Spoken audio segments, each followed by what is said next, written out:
जय हिंद बच्चों।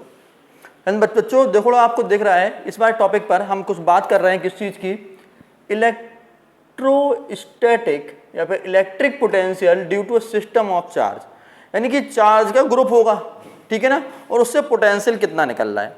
जैसे कि यदि मैं आपसे कहता कि इलेक्ट्रिक फील्ड चाहिए होती है ग्रुप से, तो आप क्या कर रहे थे सर, हम वेक्टर सम कर रहे थे, क्योंकि इलेक्ट्रिक फील्ड कैसी क्वांटिटी है, एक वेक्टर क्वांटिटी है। बट इलेक्ट्रिक पोटेंशियल में आपको कोई परेशानी नहीं करनी है, केवल क्या करना है, पोटेंशियल को ऐड करते जाना है, क्योंकि कैसी क्वांटिटी है, स्केलर क्वांटिटी है। चलिए, तो लिखा हुआ सिस्टम ऑफ चार्ज, मैं अपना एक चार्ज ले लेता हूं Q चार्ज, और इस पर Q1 Q2 Q3 और Q4 इन सब से पोटेंशियल कितना बना, बस हमें ये पूछा गया है, ठीक है ना। एक Q चार्ज है, कहाँ पर पॉइंट है, यहाँ पर पॉइंट चार्ज है, और ये डिस्टेंस Q चार्ज से जो डिस्टेंस है वो कितनी है, Q से R1 है, इस Q से Q2 की दूरी R2 है, इस Q से Q3 की दूरी R3 है, और यहाँ से R4 है। ध्यान रखना, इसमें दो टॉपिक आते हैं आपके एग्जाम में, एक तो आता है electric potential due to a system of charge, और एक दूसरा होता है electric potential energy due to a system of charge. Energy आएगी तो वो डेरिवेशन दूसरा है, ठीक है ना, एनर्जी आएगी तो क्या करना है, वो दूसरा डेरिवेशन है, ये नहीं है, ध्यान रखना इस चीज का, ठीक है। और यदि वो कह दिया electric potential due to a system of charge, potential energy नहीं है वर्ड यहाँ पर, बिल्कुल ध्यान रख लेना, यहाँ पर एनर्जी वर्ड नहीं है। जब एनर्जी वर्ड नहीं है तो आपको Q1 से दूरी Q1 R1 R2 R3 और R4 लेनी है, तो एनर्जी आएगी, कुछ और डिस्टेंस भी ले जाएंगी, इसलिए मैं आपसे कह रहा हूं थोड़ा समझते रहना। यहां पर क्या है, पोटेंशियल है, ठीक है ना। तो अब बात करते हैं वी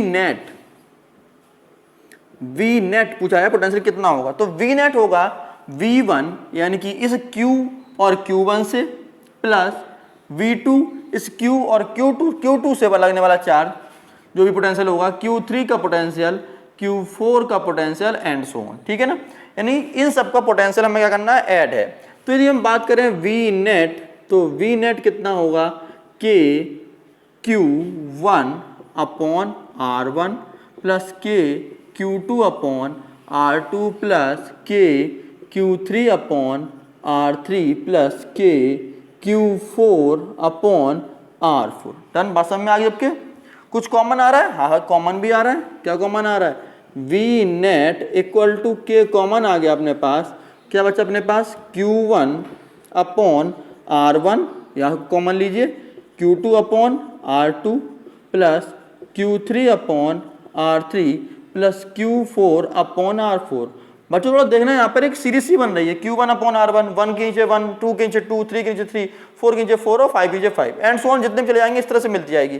कभी इस तरह से और सम करने का आपका है, सबका सम भी करना है, सबको सम भी करना है। तो सम करने के लिए आप लोग ऑलरेडी मैथ पढ़ चुके हो, क्या पढ़ चुके हो सर, जब कभी भी हम 1 2 3 4 5 6 इन सबको सम करते हैं तो हम एक सिग्मा लगा देते हैं। तो सिग्मा क्या लगाएंगे, देखना थोड़ा समझना है यहाँ पर, वी नेट इक्वल टू के, तो अपने पास कॉमन है ही सिग्मा, सिग्मा किसका, सिग्मा सबका सम किसका, Q का और R का ही तो सम है। अब देखो यहाँ पे 1 है तो यहाँ पे 1 है, 2 है 2 है, 3 है 3 है। यदि मैं कह दूं यहाँ पर QI RI और I equal to 1 to N, थोड़ा समझना, यदि मैं कहूँ कि आपके पास चार ओनली 3 पॉइंट चार्ज है, 3 है, तो क्या होगा, I इक्वल टू 1 to 3, 1 से लेके 3 तक, और सम किसका है, R1 Q1 upon R1 plus Q2 upon R2 plus Q3 upon R3। यदि मैं कहूँ I का मतलब समझ में आ गए कहाँ से कहाँ तक जा रहा है। तो जो मैंने आपको बनाया है सिग्मा के बाहर ले लिया, और फॉर्मूला क्या बन गया, फॉर्मूला आपका बन गया, ये पूरा फॉर्मूला बन गया के को, ऑलरेडी आपका कॉमन तस्लीम बाहर आ गया, सिग्मा फॉर्मूला लगा दिया, और सब 1 2 3 4 5 है, यानी कि QI अपॉन RI। I का मतलब ये है कि I आपका 1 से लेके N तक कुछ भी हो सकता है। यदि आपको मैं कह दूं कि 5 चार्ज है, कितने हैं 5 है, तो अब कैसे करेंगे, already Q1 upon R1 plus Q2 upon R2 plus Q3 upon R3 Q4 upon R4 और Q5 अपॉन R5, क्योंकि I इक्वल टू 5 गिवन है, ठीक है ना।